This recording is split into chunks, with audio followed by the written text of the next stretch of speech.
One of my favorite books on creativity and innovation is by a guy named Gordon MacKenzie. It's called Orbiting the Giant Hairball.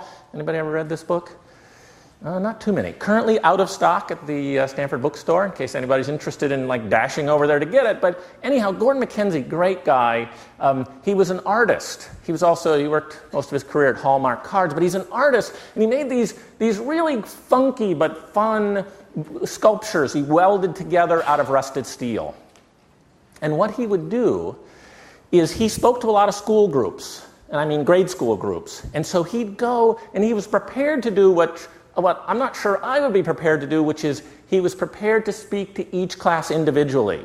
Which is to say, he started with the kindergarten kids in the morning, and then he spoke to the first graders and the second graders and the third graders and the fourth graders until he got to the sixth graders late in the day. He must have been really tired by that point.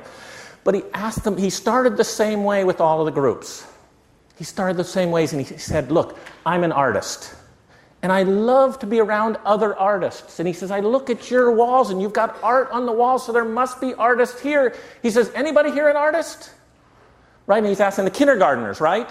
And some of you can remember kindergarten, others you can remember kindergarten for your kids. And what do kindergartners do? Everybody in the class is up like this. Yeah, I'm an artist. Right? Everybody is in the class an artist. They're not just an artist, they're an enthusiastic artist. Right? And so he does that again to the first graders, and still, every hand is up. Not as much dancing around, not as many double hand raises, but everybody's still an artist. And he says you get to the second grade, which is where you have your first little bit of attrition. Not every single kid raised their hand. You get to the third grade, and the fourth grade, and the fifth grade. End of the day, he gets to the sixth graders. And these kids are old enough to understand this.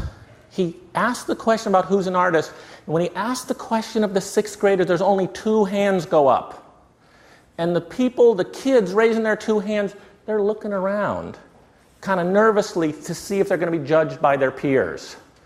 And so Gordon MacKenzie asked the sixth graders, he says, hey, what happened to all the artists in this school?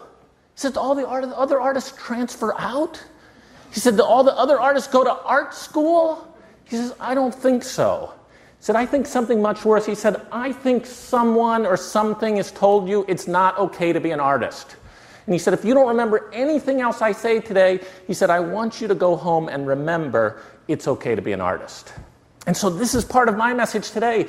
It's okay to be an artist, right? It's okay to be an innovator. It's okay to be a design thinker, even if it causes people around you to raise their eyebrows.